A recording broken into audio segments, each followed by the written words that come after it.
নমস্কার বন্ধুরা, দীপালিস কিচেনে আপনাদের সকলকে স্বাগত জানাচ্ছি।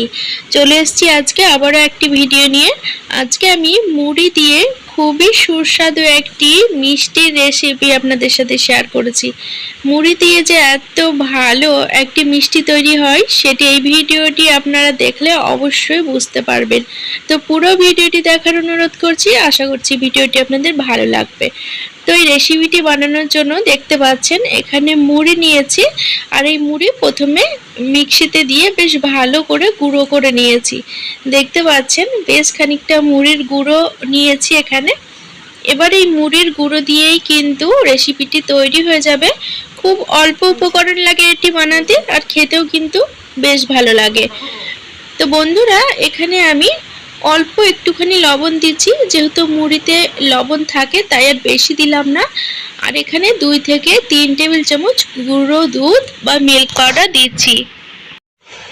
আপনারা কতটা পরিমাণে মিষ্টি বানাবেন বা আপনারা কতটা মুড়ি গুঁড়ো করে নিয়েছেন সেই আন্দাজ বুঝে গুঁড়ো দুধ ব্যবহার করবেন।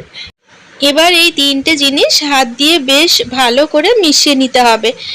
তো বন্ধুরা, এই ভিডিওটি যদি আপনাদের ভালো লাগে তাহলে অবশ্যই একটি লাইক করে দেওয়ার অনুরোধ করছি।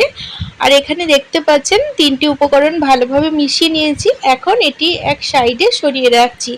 এদিকে একটি পাত্র উনানের ওপর বসিয়ে 1 কাপ মতো চিনি দিচ্ছি।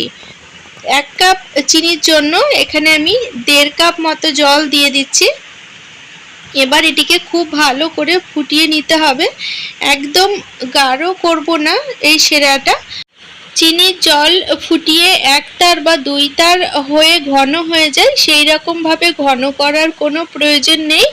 শুধুমাত্র চিনির জল যেরকমভাবে তৈরি হয় বা চিনির সেরা যেরকমভাবে তৈরি হয় ঠিক সেইভাবে এটিকে নামিয়ে নেব। তো দেখতে পাচ্ছেন এটি বেশ ভালো করে জাল করে নেব। এখানে ফুটতে শুরু করেছে।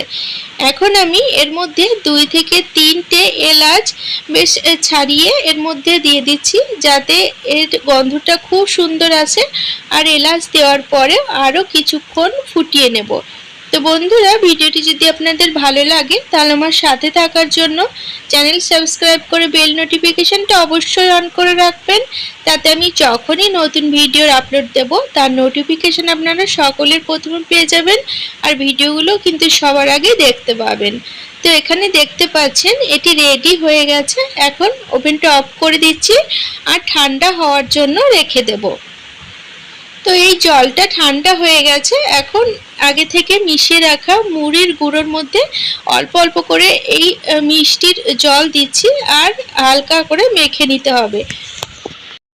বেশ নরম করে একটু মেখে নেব, যেহেতু মুড়ির গুঁড়ো তো এটা একটু রেখে দেওয়ার পরে একটু টাইট হয়ে যাবে, যার কারণে একটু নরম করে মেখে নিতে হবে। তো বন্ধুরা, এইরকম মিষ্টি কিন্তু দোকানে বিক্রি হয় দেখবেন, আর এটি খেতেও কিন্তু খুবই ভালো লাগে, অনেকেরই পছন্দ। তো এইভাবে বাড়িতে একদিন বানিয়ে দেখবেন, খুবই ভালো লাগবে। তো এখানে মিষ্টির জন্য মুড়ির গুঁড়োগুলো মেখে নিয়েছি।